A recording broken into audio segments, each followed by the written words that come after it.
Bonjour, si d'ici 3 à 6 mois la situation ne s'est pas inversée, ce sera foutu. Les mots sont de Manuel Valls à la une du Monde et sonnent comme un avertissement aux députés socialistes en ce jour de vote de confiance à l'Assemblée nationale.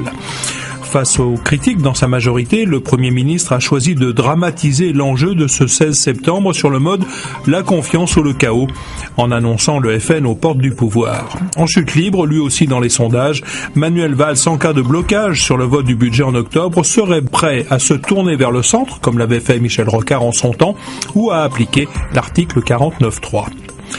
L'humanité s'inquiète du pessimisme du Premier ministre et estime qu'il est bien difficile d'aller chercher une confiance quand on n'y croit plus soi-même.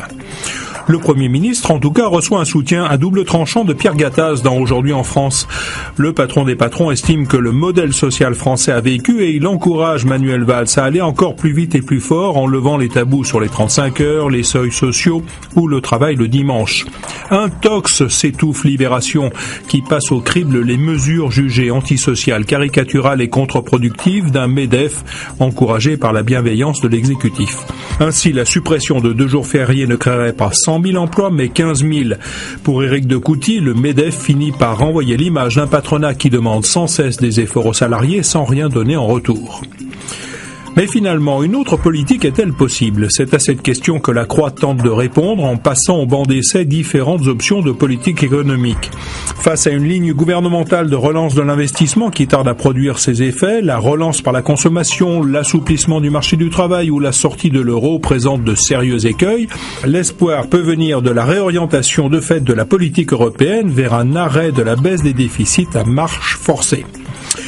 Le Figaro prend acte de la guerre déclarée par une trentaine de nations à l'État islamique. Hier, à Paris, Libération s'étonne de l'étrange retrait des pays arabes dans ce dossier.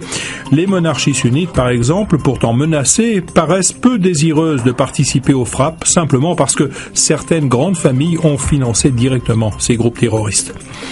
Le Monde vous propose d'embarquer avec Nathalie Guibert, première femme à avoir vécu dans un sous-marin nucléaire d'attaque. La journaliste a passé 1 mois en immersion dans un monde qui va s'ouvrir aux femmes en 2017.